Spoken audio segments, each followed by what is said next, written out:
இந்த option master elite வெர்ஷனில் நம்ம முக்கியமான காம்பனன்ட்ஸ்னு பார்த்தீங்கன்னா சப்ளை அண்ட் டிமாண்ட் பாக்ஸ் ஒன்றும் இல்லை, 2 பச்சை கலரில் பாக்ஸ் இருக்கும் சரிங்களா. அந்த க்ரீன் ஃபில் எஃபெக்டில் இருக்கும், சாலிட் ஃபில்லாக இருக்கும். டாப்லேயோ இல்லை பாட்டம்லேயோ ப்ளூ லைன் கவராக இருக்கும் சரிங்களா. மேலே இருக்க பாக்ஸில் டாப்பில் ப்ளூ இருக்கும், பாட்டமில் இருக்க பாட்டமில் ப்ளூ கவராக இருக்கும். ரெண்டுத்தையுமே இன்னொரு ஆப்போசிட் எட்ஜில் வந்து க்ரீன் கலரு லைன் இருக்கும். இதுதான் வந்து சப்ளை அண்ட் டிமாண்ட் பாக்ஸ், இந்த க்ரீன் பாக்ஸஸ். அது தாண்டி அப்புறம் வேறு என்ன முக்கியமான ஒரு பேராமீட்டர் அப்படின்னா இந்த மேக்ஸ் பெயின் லெவல். இந்த மேக்ஸ் பெயின் கிரே பாக்ஸ் இருக்குது, அது ரொம்ப ரொம்ப முக்கியமான ஒரு ஏரியா. மார்க்கெட் மேக்ஸ் பெயினுக்கு மேலே ட்ரேட் ஆகுதுன்னா ஒரு பக்கமாக ஓடும், ஒரு ரேலியே எடுக்கும் பெருசாக. கேண்டிலோட சைஸும் வந்து ரொம்ப மோசமான பெரிய பெரிய கேண்டில்ஸ் ஃபார்ம் ஆகும். கீழே இருந்து மேக்ஸ் பெயின் நோக்கி வருது அப்படின்னா மேக்ஸ் பெயின் வந்து ஒரு முக்கியமான டார்கெட் லொக்கேஷனாக இருக்கும். மேக்ஸ் பெயினில் ஹிட் ஆகுதுன்னா கீழேருந்து நீங்கள் ஒரு பை எடுக்கிறீங்க, மேக்ஸ் பெயினில் வந்து ஹிட் ஆகுதுன்னா கண்டிப்பாக மேக்ஸ் பெயினில் ஒரு பார்ஷியல் கண்டிப்பாக பண்ணியே தீரணும். மேக்ஸ் பெயினில் பெரும்பாலும் கீழேருந்து வந்து ஹிட் ஆகுதுன்னா திரும்பி ரிவர்ஸ் அடிக்க தான் 99% சான்சஸ் இருக்கும். மேக்ஸ் பெயின் பக்கத்தில் கேண்டில்ஸ் மோஸ்ட்லி ரன் ஆகாது. அது பக்கத்தில் ரன் ஆச்சுன்னா பெரிய மூவ் இருக்கும், ஏதாவது ஒரு பக்கம் மேலே ரன் ஆச்சுன்னா மேலே பெருசாக ஓடும், அங்கே தான் ஆரம்பிக்குதுன்னா கீழே வந்தாலும் கீழே பெரிய மூவாக தான் இருக்கும். ரெண்டுமே மேக்ஸ் பெயின் கிட்ட வரும்போது மார்க்கெட்டுடைய மூவ் வந்து கொஞ்சம் வாலட்டிலிட்டி அதிகமாக தான் இருக்கும். அதனால் மேக்ஸ் பெயின் கிட்ட வரும்போது ப்ராஃபிட்டில் இருக்கீங்கன்னா கண்டிப்பாக புக் பண்ண பாருங்கள். அதே மாதிரி ஓப்பனிங்லேயே மார்க்கெட் மேக்ஸ் பெயினுக்கு மேலே ட்ரேட் ஆகி க்ளோஸ் ஆகுதுன்னா அந்த ஃபஸ்ட்டு கேண்டிலுடைய லோவில் ஸ்டாப் லாஸை போட்டுட்டு அந்த ட்ரேடை விட்டாலே போதும். இப்போ நம்ம 2 காம்பனன்ட் பார்த்தாச்சு, ஒன்று சப்ளை அண்ட் டிமாண்ட் பாக்ஸு, இன்னொன்று max pain level. Max pain level பார்த்தீங்கன்னா கிரே பாக்ஸ் ஒன்று இருக்குது, இன்னொன்று டாட்டட் ரெட் லைன் இருக்கு இல்லையா, அதுவும் மேக்ஸ் பெயின் தான். பட் ஃப்ளோட்டிங்னா என்னென்னா ரன்னிங்கில் வந்து மூவ் ஆகிட்டே இருக்கும் அந்த லைன், மார்க்கெட்டுக்கு மூவ்மெண்ட்டுக்கு ஏற்ற மாதிரி அதுவும் கொஞ்சம் மூவ் ஆகிட்டே இருக்கும். பெரும்பாலும் மேக்ஸ் பெயின் இந்த டாட்டட் லைன் மோஸ்ட்லி இந்த கிரே பாக்ஸ் பக்கத்தில் தான் இருக்கும், ரேர் சுச்சுவேஷனில் தான் கொஞ்சம் தள்ளி இருக்கும். அது தள்ளி இருந்தால் எப்படி பண்ணுறது, பக்கத்தில் இருந்தால் என்ன பண்ணுறதுன்னு நம்ம லைவில் நிறைய எக்ஸாம்பிள்ஸ் பார்ப்போம், டெய்லி பார்த்துட்டே வருவோம், அது அங்கே புரிஞ்சிடும். இப்போதைக்கு முக்கியமாக நீங்கள் பார்க்க வேண்டியது கிரே பாக்ஸ், அதுதான் மேக்ஸ் பெயினில் முக்கியமான லெவல். ஸோ இந்த மாதிரி தான் மார்க்கெட்டில் இருக்கும். கேண்டில்ஸ் இருக்கும், இப்போ நான் கேண்டில்ஸ் ஜஸ்ட் ஹைட் பண்ணி போட்டிருக்கு, கேண்டில்ஸு இதில் ரன் ஆகிட்ருக்கும். கால் ஆப்ஷனுக்கு ஒரு செட்டப்பில் இருக்கும், ஆப்போசிட் செட்டப்பில் புட் ஆப்ஷனுக்கு இருக்கும். எப்படின்னு பார்த்தீங்கன்னா இப்போது கால் ஆப்ஷன் இங்கே பார்த்தீங்கன்னா ஏறும், இங்கே பாட்டம் பாக்ஸ்லேருந்து அப்படியே மேலே ஏறி டாப் பாக்ஸ் வரைக்கும் போகுது, இது கால் ஆப்ஷன். அப்போ இதுக்கு எக்ஸாக்ட் ஆப்போசிட்டாக புட் ஆப்ஷன் இருக்கணும் எப்போவுமே. அது புட் ஆப்ஷன் எப்படி இருக்கணும்னா மேலேருந்து கீழே இறங்கி நம்ம மாதிரியான ஒரு சுச்சுவேஷனில் இருக்கணும் சரிங்களா. ஒன்று பையில் இருந்தால் இன்னொன்று செல்லில் இருக்கணும், அப்படி இல்லைன்னா அந்த என்ட்ரியை அவாய்ட் பண்ணிவிடுங்க. செட்டிங்ஸ்ன்னு மாற்ற வேண்டியது என்னென்னு ஃபஸ்ட்டு பார்த்துருவோம். நான் கொஞ்சம் ஃபாஸ்ட்டாலாம் போகல, இன்னும் கண்டென்ட்குள்ளேயே போகல, ஜஸ்ட் இன்ட்ரோடக்ஷன் தான். செட்டிங்ஸில் பார்த்தீங்கன்னா உங்களுக்கு சிக்னல் மோட் அப்படிங்கிறது இருக்கும், அதில் ஒரு 4 மோடு இருக்கும். எனக்கு வந்து ஃப்ரைடே எப்படி மார்க்கெட் இருந்துச்சு அப்படின்னு நான் செக் பண்ணணும் அப்படின்னு நினச்சிங்கன்னா பேக் டெஸ்ட் மோடில் வச்சுட்டு ஃப்ரைடேவுடைய ஓப்பனிங் ப்ரைஸை கொடுத்துட்டா போதும். இந்த இடத்துல எனி டைம் இங்கே வேல்யூன்னு இருக்கும், இந்த வேல்யூ இருக்க இடத்துல ஃப்ரைடேவுடைய ஓப்பனிங் ப்ரைஸை கொடுத்துட்டிங்கன்னா அன்றைக்கி அந்த ஆப்ஷன்ஸ் எந்த மாதிரி சுச்சுவேஷனில் இந்த பாக்ஸ் எல்லாம் இருந்தது, கால் ஆப்ஷன் எப்படி இருந்தது, புட் ஆப்ஷன் எப்படி இருந்ததுன்னு உங்களுக்கு சேஞ்ச் பண்ணி காமிச்சிருக்கும். இல்லை எனக்கு அதுக்கு முன்னாடி நாள் வெட்னஸ்டே பார்க்கணுன்னா வெட்னஸ்டேயோட ஓப்பன் ப்ரைஸை போட்டிங்கன்னா வெட்னஸ்டேயோடைய கால் ஆப்ஷன் புட் ஆப்ஷன் சார்ட்டில் நீங்கள் போய் பார்த்தாலும் உங்களுக்கு பாக்ஸஸோடைய லொக்கேஷன்ஸை ப்ளாட் பண்ணி காட்டும். ஸோ செட்டிங்ஸில் இவ்வளோ தான் நீங்கள் சேஞ்ச் பண்ண வேண்டியது, இதில் வேறு எதுவுமே சேஞ்ச் பண்ண தேவையே இல்லை. சரி, இன்கேஸ் நீங்கள் பேக் டெஸ்ட் பண்ணணும்னு மட்டும் நினச்சா மட்டும் இந்த வேல்யூ சேஞ்ச் பண்ணால் போதும், பேக் டெஸ்ட் மோடில் போட்டுட்டு. இல்லையா எப்போவுமே ப்ரீ மார்க்கெட்டில் வச்சுட்டே நீங்கள் ட்ரேட் பண்ணிக்கிட்டு வேலையை பார்க்கலாம், ஒன்றுமே தப்பே இல்லை. இல்லை ஓப்பனில் வச்சுட்டே எப்போ வேணாலும் நீங்கள் ட்ரேட் பார்க்கலாம், தப்பே இல்லை. ஆஃப்டர் மார்க்கெட் மட்டும் நெக்ஸ்ட் டேக்கான அனாலிசிஸை முன்னாடி நாள் பண்ண போகிறது வந்து ஆஃப்டர் மார்க்கெட்டு. மார்க்கெட் ஓப்பன் ஆகிறது ஒரு சில மணி நேரத்துக்கு முன்னாடி பண்ண போகிறீங்கன்னா ப்ரீ மார்க்கெட். இவ்வளோ தான் மொத்தமே இல்லை மோடில், சரியா. மோடில் வேறு எதுவும் பெரிய விஷயங்கள் இல்லை. அதே மாதிரி ஒரு ஆப்ஷன் பை ஆக போகிறது செல்லாக போகிறது எப்படி வந்து எடுக்கிறோம், ஒரு கன்ஃபர்மேஷன் எடுக்கிறோம் அப்படின்னா கேண்டிலோட லொக்கேஷன், அது ஒரு பாக்ஸ்லேருந்து சப்ளைலேருந்து கேண்டில் கீழே விழுதா இல்லை டிமாண்ட்லேருந்து கேண்டில் மேலே ஏறுதா அப்படிங்கிறத பொறுத்து அந்த ஆப்ஷனில் நம்ம லாங் போகிறோமா இல்லை ஷார்ட் பண்ண போகிறோமா அப்படிங்கிறத பொறுத்து. இப்போ எக்ஸாம்பிளுக்கு இந்த இடத்துல பார்த்தீங்கன்னா 2 பாக்ஸ் இருக்குது, இதில் எந்த பாக்ஸு சப்ளை எந்த பாக்ஸு டிமாண்ட், எல்லாமே ஒரு பாக்ஸே டிமாண்டாகவும் ஒர்க் ஆகும், ஒரு பாக்ஸு சப்ளையாகவும் ஒர்க் ஆகும். குழப்பமாக இருக்குதுன்னா ஒன்றுமே பிரச்சனை இல்லை. இங்கே பாருங்கள், இதில் இந்த கால் ஆப்ஷனை பொறுத்த வரையிலும் ஃபஸ்ட்டில் இருக்கிறது லெஃப்ட்டில் இருக்கிறது கால் ஆப்ஷன், மேலே இருக்க பாக்ஸ் வந்து இப்போ நமக்கு என்னென்னா சப்ளை சரிங்களா. பாட்டமில் இருக்க பாக்ஸ் வந்து டிமாண்ட், கேண்டில் லோவிலேருந்து அதுலேருந்து பவுன்ஸ் ஆகி மேலே போகுது. இதை நம்ம எப்படி டிமாண்டுன்னு நம்ம சொல்லுவோம்னு கேட்டால் இதை டிமாண்டுனே இப்போ சொல்லக்கூடாது, இது சப்ளையில் இருக்குது, இது டிமாண்டில் இருக்குது. அப்போ தான் இது சப்ளையில் இருக்கிறதுனால தான் இது டிமாண்டு சரிங்களா. இங்கே வந்து மெயினாக செல்லிங் பாயிண்ட் ஆஃப் வியூவில் தான் நீங்கள் ஃபஸ்ட்டு பார்க்கணும் மார்க்கெட்டை. செல்லர்ஸ் தான் எப்போவுமே மார்க்கெட்டை கண்ட்ரோல் பண்ணுறது.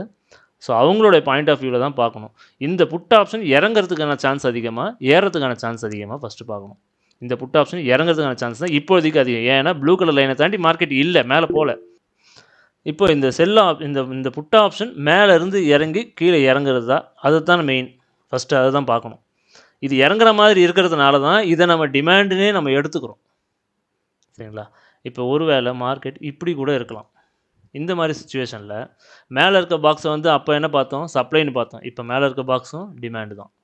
ஏன்னா இந்த பாக்ஸையும் உடச்சிட்டு கீழே போகலை, மேலே ஏறி போகுது. இது எப்படி நமக்கு டிமாண்ட் ஆகுதுன்னா, இந்த பாக்ஸில் பாருங்கள், டாப்பில் இருக்க சப்ளைலேருந்து மார்க்கெட் கீழே ரிஜெக்ட் ஆகும்போது இதால் மேலே ஓட முடியாத அளவுக்கு இருக்குதா?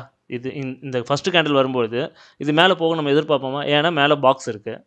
மேலே பாக்ஸ் இருக்கிறதுனால இது மேலே போகிறது தான் கஷ்டம், கீழே இறங்குறது ஈஸி. சரியா? அந்த க்ரீன் பாக்ஸை மார்க்கெட் கிராஸ் பண்ணுறது அப்படிங்கிற ஒரு விஷயம் வந்து ரொம்ப ரொம்ப கஷ்டமான விஷயம். எலைட்டில் பொறுத்தவரையிலும் அது வந்து அவ்வளோ ஈஸியாக நடக்கிற விஷயம் இல்லை, ரொம்ப ரேராக தான் நடக்கும். அது என்றைக்கு நடக்கும்ன்றது நான் சொல்லிடுவேன். ஏன்னா இந்த வீடியோ வந்து இதோட முடிய போகிறதில்ல. இதுக்கப்புறம் இன்னும் 2 பார்ட் இருக்குது இதில். இன்றைக்கி ஃபஸ்ட் பார்ட் மட்டும் தான் நம்ம பார்க்க போகிறோம். சரிங்களா? அடுத்தடுத்துல இன்னும் 2 விஷயங்கள் இதில் சொல்ல வேண்டியது இருக்குது, மெயினானது. இப்போ நம்ம விஷயத்துக்கு வருவோம். இந்த ஆப்ஷன் இறங்கிறதுக்கான சான்ஸ் அதிகமாக, ஏறதுக்கான சான்ஸ் அதிகமாக கேட்டால் அந்த க்ரீன் பாக்ஸை தாண்டதுன்றது முடியாத காரியம், அவ்வளோ ஈஸியாக மார்க்கெட் பண்ணாது. அப்போ இது இறங்கிறதுக்கான சான்ஸ் அதிகம்னு ஃபஸ்ட்டு எடுத்துக்கிறோம். இறங்கிறதுக்கான சான்ஸ் இருக்கிறது ஓகே, பட் ஏறதுக்கான சான்ஸ் ஆப்போசிட்டில் இருக்கான்னு போய் பார்க்குறோம். இங்கே பார்த்தீங்கன்னா இதுவும் க்ரீன் பாக்ஸ் சப்போர்ட்டாக இருக்குது. அப்போ சப்போர்ட்டாக இருந்ததுன்னா ஓகே, இது இறங்க ஆரம்பித்த உடனே இதில் நம்ம உள்ளே என்ட்ரு ஆகிறோம். இது ஏற ஆரம்பிக்குது. ஸ்டாப் லாஸ் எங்கே போகிறதுன்னு கேட்டால் ஜஸ்ட்டு அந்த ப்ளூ கலர் லைனோ இல்லை க்ரீன் கலர் லைனோ எந்த லைன் பக்கத்தில் இருக்கோ அது கீழே ஒரு 5 பாயிண்ட் தள்ளி சேர்த்து ஸ்டாப் லாஸ் போட்டு வச்சுக்கணும், அவ்வளோதான். இல்லை அதுக்கும் நம்ம வந்து வழி இருக்குது. சிக்னல்ஸில் நமக்கு கலர் இண்டிகேட்டர்ஸ் இருக்குது. இங்கே இந்த கலர்ஸ்லேயே நமக்கு ஸ்டாப் லாஸஸ் கொடுத்துரும். ஸோ அதையும் நம்ம யூஸ் பண்ணிக்கலாம். அந்த ஆப்ஷனும் இது கூட வந்துடும். சரிங்களா? அதனால் நீங்களே ஓனாக டிசிஷன் எடுக்க வேண்டிய அவசியம் கூட இல்லை, சிக்னலே கூட ஜென்ரேட் பண்ணி கொடுத்துரும். ஸோ இது தெளிவாக புரிஞ்சிருக்கும்னு நினைக்கிறேன். கீழே இருந்தால் அது கீழே இருந்தால் டிமாண்டு, மேலே இருந்தால் சப்ளை மட்டும் இல்லை, மேலே இருக்க பாக்ஸும் நமக்கு என்னவாகும், டிமாண்டாக ஒர்க் ஆகும். இது அப்படியே திருப்பி தலைக்கீழே ஒருவேளை மார்க்கெட் இந்த பாக்ஸுக்கு கீழே இருந்ததுன்னா, இந்த பாக்ஸுக்கு கீழே இருக்கிற மாதிரி பாக்ஸ் நம்மகிட்ட இப்போ எக்ஸாம்பிள் இல்லை, நான் ஒன்று ஸ்லைடு ஆட் பண்ணிடுறேன். சரிங்களா? ஒருவேளை மார்க்கெட் இந்த கேண்டில் இந்த பாக்ஸே வந்து இங்கே இருக்க பாக்ஸ் வந்து நமக்கு ரெசிஸ்டன்ஸ் மாதிரி ஆக்ட் ஆச்சு, சப்ளை ஆச்சுன்னா பாட்டமில் இருக்க பாக்ஸும் சப்ளையாக ஒர்க் ஆகும். அவ்வளோதான், சிம்பிள். ஸோ இந்த மாதிரியான ஒரு காம்பினேஷனில் வர ட்ரேட்ஸ் மட்டும் நீங்கள் எடுக்கிறீங்க அப்படின்னா உங்களுக்கு ஸ்டாப் லாஸ் கம்மியாக இருக்கும், டார்கெட் ரொம்ப பெருசாக இருக்கும். சரியா? ஆப்ஷன் மாஸ்டர் V3யில் டார்கெட் 2 என்ன காட்டுதோ அதை கொடுத்துக்கலாம். இன்னொரு டார்கெட்டும் இதுக்கு இருக்குது. லெஃப்ட் சைடில் 2 பெரிய பெரிய கேண்டில்ஸ் வரும், அதை வச்சு நம்ம டார்கெட்ஸை ஃபிக்ஸ் பண்ணிக்கலாம். சரி, அது நான் லைவில் சார்ட்லேயே எக்ஸ்பிளைன் பண்ணுறேன் எப்படின்னு சொல்லிட்டு. இப்போது நம்ம இந்த கண்டென்ட் ஏதோ பார்த்தாச்சு. இப்போ இங்கே இருக்க இந்த ஸ்லைடில் இருக்கிறது எல்லாத்தையும் நம்ம பார்த்தாச்சு. சரிங்களா? ஒன்று கால் ஆப்ஷன் பையில் இருந்ததுன்னா புட் ஆப்ஷன் செல்லில் இருக்கணும், புட் ஆப்ஷன் பையில் இருந்துச்சுன்னா கால் ஆப்ஷன் செல்லில் இருக்கணும். கரெக்டாக அது மட்டும் பார்த்துக்கோங்க. இப்போ இந்த எக்ஸாம்பிள் பார்த்தீங்கன்னா ஃபஸ்ட்டு கேண்டில் கால் ஆப்ஷனில் என்ன நடக்குது, ஓப்பனிங் கேண்டில் இறங்கி கீழே இந்த ப்ளூ பாக்ஸ் அதாவது க்ரீன் பாக்ஸை பிரேக் பண்ணி கீழே வந்துருச்சு. திரும்ப மார்க்கெட் மேலே போகுமான்னு கேட்டால் கஷ்டம். ஒன்ஸ் உடச்சி கீழே வந்தாச்சு, கிராஸ் பண்ணுறது கஷ்டம். கிராஸ் பண்ணிவிட்டுச்சுன்னா திரும்ப ஆப்போசிட் கிராசிங்கிறது வாய்ப்பு இல்லாத ஒரு விஷயந்தான். அதே மாதிரி இங்கே என்ன ஆயிருக்கு, இந்த ஃபஸ்ட்டு கேண்டில் பாட்டமில் பிரேக் பண்ணி கீழே இறங்கியிருக்கு. அதே டைமில் புட் ஆப்ஷன் என்ன பண்ணியிருக்கு, இங்கே டாப்பில் இந்த கேண்டில் பிரேக் பண்ணியிருக்கு. ஸோ திரும்ப அந்த இடத்துல அதே இடத்த ஏரியாவை சப்போர்ட்டாக எடுத்துகிட்டு எங்கே போயிடுச்சு மார்க்கெட், அப்படியே மேலே ட்ராவல் பண்ணுது. ட்ராவல் பண்ணும்போது எப்போவுமே ப்ரீவியஸ் டேயில் ஏதாவது ஒரு பாக்ஸ் இருக்குதுன்னா அதை நம்ம நெக்ஸ்ட் டேக்கு யூஸ் பண்ணிக்கலாம், எக்ஸ்டெண்ட் பண்ணிக்கலாம். ஸோ அந்த ஹை வரைக்கும் கரெக்டாக போய் ட்ராவல் ஆகிருக்கும். இங்கேயும் அதே தான் பாருங்கள், மேலேருந்து இறங்கினது கீழே வந்தவொடனே ப்ரீவியஸ் டேயில் இருக்க பாக்ஸில் நமக்கு நின்றுடுச்சு, கீழே இருந்த பாக்ஸில் நின்றுடுச்சு. அதோடு நமக்கு வேலை முடிஞ்சாங்க, அவ்வளோதான். நீங்கள் ஒரு பை எடுக்க போகிறீங்க அப்படின்னா ஆப்போசிட் ஆப்ஷன் ஆல்ரெடி செல்லில் இருக்கணும், நல்லா தெரிஞ்சுக்கோங்க. அப்போ தான் அதுவும் சேஞ்ச் ஆச்சுன்னா ஓகே தான், பட் அது செல் ஆகாத முன்னே ஒரு பை என்ட்ரியே வருது அப்படின்னா நீங்கள் ஏதோ ட்ராப்பில் இருக்கீங்கன்னு அர்த்தம். ஸோ செல்லிங் தான் ஃபஸ்ட்டு வரணும், செகண்ட் தான் பை என்ட்ரி வரணும். அதனால ஞாபகம் வச்சுங்க, நம்ம எப்பவுமே சொல்கிறது அப்படி தான். ஆப்ஷன் மாஸ்டர் V3லையும் பை சிக்னல் வர்றதுக்கு முன்னாடி செல் சிக்னல் வந்திருக்கணும்னு சொல்லியிருக்கோம். ஆப்போசிட் கால் ஆப்ஷன்லையோ புட் ஆப்ஷன்லையோ செல் சிக்னல் வந்திருக்கணும். ஸோ அதே தான் இங்கேயும். சரிங்களா? இந்த என்ட்ரி பாருங்கள், இது ஃப்ரைடே என்ட்ரின்னு நினைக்கிறேன். ஆமாம், ஃப்ரைடே வந்த என்ட்ரி தான். ஃபஸ்ட்டு கேண்டில் என்ன பண்ணியிருக்கு, கீழே இறங்கி டோஜி போட்டிருக்கு. அடுத்த கேண்டில் மேலே நமக்கு என்ன ஆகிடுச்சு, இங்கே இந்த க்ரீன் லைனை கிராஸ் பண்ணிடுச்சு. அப்போ இங்கே கிராஸ் பண்ணால் எது வரைக்கும் போகும்? நமக்கு மினிமம் இந்த க்ரீன் வரைக்குமே போகும். அதே டைமில் இங்கே என்ன நடந்திருக்கு? மேலே போயிட்டு கிராஸ் பண்ண முடியாமல் திரும்ப ரிஜெக்ட் ஆகி கீழே வந்துருச்சு. இந்த கேண்டில் கீழே வந்துருச்சா? கீழே வந்த கேண்டில் நமக்கு இங்கே T2 உங்களுக்கு காமிச்சிடும். அப்டேட்டட் வெர்ஷனில் நான் கொடுத்துட்றேன். T2 டார்கெட் 2 வரைக்கும் அது போக ஆரம்பிக்கும். இது எப்படி டார்கெட் ஃபிக்ஸ் பண்ணுறது அப்படின்னா, இங்கே சைடில் இருக்கு இல்லையா இந்த கேண்டில், சைடில் இருக்க கேண்டில் ஃபஸ்ட்டு கேண்டில்ன்றது நமக்கு டார்கெட் கேண்டில், என்ட்ரி கேண்டிலாகவும் நம்ம யூஸ் பண்ணிக்கலாம். அப்போது இந்த கேண்டில் எங்கே இருக்குது? இந்த கேண்டில் பாட்டமில் ஸ்டார்ட் ஆகிடுச்சா? ட்ராவல் ஸ்டார்ட் ஆகிடுச்சு, இங்கேருந்து ஸ்டார்ட் ஆகிடுச்சு. அதில் ஹை வரைக்கும் போகும், கரெக்டாக ஹை வரைக்கும் கம்பல்சரி போகும். இது ரொம்ப பெரிய மூவாக இருக்கிறதுனால ஓடிடுச்சு. பட் வேறு சார்ட்டில் ரொம்ப கரெக்டாக இருக்கும். உங்களுக்கு நிஃப்டி சார்ட்டில் பார்ப்போம். இது பேங்க் நிஃப்டின்னு நினைக்கிறேன் இந்த சார்ட். ஆமாம், பேங்க் நிஃப்டி சார்ட். இது நிஃப்டி சார்ட்டு. ஓப்பனிங்கே எங்கே இருக்குது? இது உடச்சிட்டு மேலே போகிறது ரொம்ப ரொம்ப கஷ்டம். செல் பண்ணுறவங்க இந்த இடத்துல என்ன பண்ணலாம்? இந்த ப்ளூ லைனுக்கு மேலே ஸ்டாப் லாஸை போட்டுட்டு தாராளமாக செல் பண்ணிட்டு போயிட்டே இருக்கலாம். இல்லை, டார்கெட் டூ எது? இந்த கேண்டிலோடைய ஃபஸ்ட்டு கேண்டில் இதுதானே டார்கெட் கேண்டில். செல் பண்ணுறதுக்கு அப்போ லோ டார்கெட் உங்களுக்கு. ஸோ அந்த லோ வரைக்கும் வந்துடும். மார்க்கெட் கொஞ்ச நேரத்துலேயே வந்துடுச்சு ஃபஸ்ட்லேயே. அதே டைமில் உங்களுக்கு என்ன ஆயிருக்கு? மேக்ஸ் பெயின் கிரே பாக்ஸை தாண்டி மார்க்கெட் க்ளோஸ் ஆகிருக்கு மேலே. இது வந்து 15 மினிட்ஸ் சார்ட், சரிங்களா? இதில் இருக்கிறது 15 மினிட்ஸ் சார்ட். இங்கே பாருங்கள், நம்பர் தெரியும், 15 மினிட்ஸு.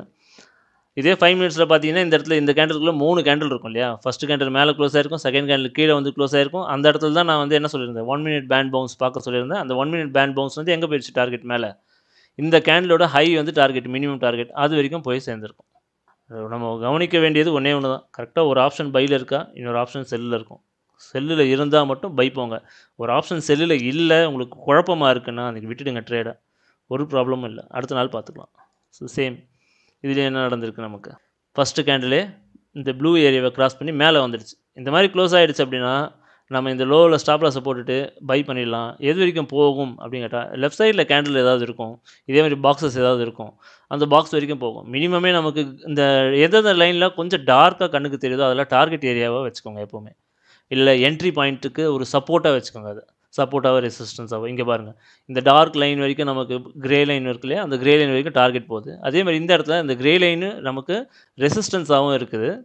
அதே மாதிரி இந்த ப்ளூ லைனை தாண்டியும் மார்க்கெட் உள்ளே வந்துடுச்சு. அப்போ உள்ளே வந்துடுச்சுன்னா அப்படியே கீழே இறங்கும். மினிமம் இந்த பிளாக் லைன் வரைக்குமோ இல்லை கிரே பாக்ஸ் வரைக்குமே வந்திருக்கும். இந்த கிரே பாக்ஸ் இன்னைக்கு கணக்கு இல்லை, அதை விட்டுருங்க. பிளாக் லைன் வரைக்குமே மினிமம் வந்திருக்கும். அப்படி இல்லைனா ஆப்ஷன் மாஸ்டருடைய T2 இதில் டிஸ்பிளே ஆகும் மண்டேலேருந்து. அந்த டார்கெட் நீங்கள் யூஸ் பண்ணிக்கலாம். இதுக்கு மேலே இதில் ரொம்ப பெரிய வெபினாரால் இது போகிறதுக்கு எதுவுமே இல்லை. இது நமக்கு மண்டேவுடைய சார்ட்டு தான். இன்னொரு சார்ட்டு நிஃப்டிலே வேறு ஒரு ஸ்ட்ரைக்கு, ஒரு 400 ருபீஸ் ஸ்ட்ரைக்கில் நம்ம செக் பண்ணியிருக்கோம். இதுக்கு முன்னாடி பார்த்தது 100 ருபீஸ் ஸ்ட்ரைக்கில் பார்த்துருப்போம், 50 ருபீஸ் ஸ்ட்ரைக்கில் பார்த்துருப்போம். இது வந்து 400 ருபீஸ் ஸ்ட்ரைக்கு. எல்லாத்துலேயுமே ஒரே மாதிரியான சிச்சுவேஷன் தான். நீங்கள் எந்த ஸ்ட்ரைக்கில் வேணால் ட்ரேட் பண்ணி 20 ருபீஸில் கூட போய் பாருங்கள், இதே தான் இருக்கும், மாறாது. அங்கெல்லாம் என்ன ஸ்டாப் லாஸ் கொஞ்சம் குறைவாக இருக்கும், டார்கெட்டும் அதுக்கேற்ற மாதிரியான டார்கெட் வரும். 20 ரூபா இருக்குன்னா நம்ம 60 ரூபா 55 ரூபா வெளியே வருவோம், 80 ரூபா வெளியே வருவோம். 20 ரூபா இருக்கும்போது அந்த மாதிரி இருக்கும். இது 400 ரூபா எடுக்கும்போது 500 ரூபா 600 ரூபா டார்கெட் வரும் நமக்கு, சரிங்களா? ஸோ இவ்வளோ தாங்க இந்த ஆப்ஷன் மாஸ்டரில். நம்ம எலைட்டில் இவ்வளோ தான் சிம்பிள். இதில் ரொம்ப பெருசாக பார்க்க வேண்டியது எதுவுமே இல்லை. இன்னும் இதில் நம்ம பார்க்க வேண்டியதுன்னு பார்த்தீங்க அப்படின்னா, இந்த லைன்ஸ், இந்த purple line and green line, இதுக்கான வீடியோ வந்து நான் கண்டென்ட் ரெடி பண்ணிவிட்டு அடுத்த வெபினாரில் நான் சொல்லிடுறேன். ஒரு 2 டேஸில் நான் அடுத்த வெபினார் கண்டக்ட் பண்ணிடுறேன்.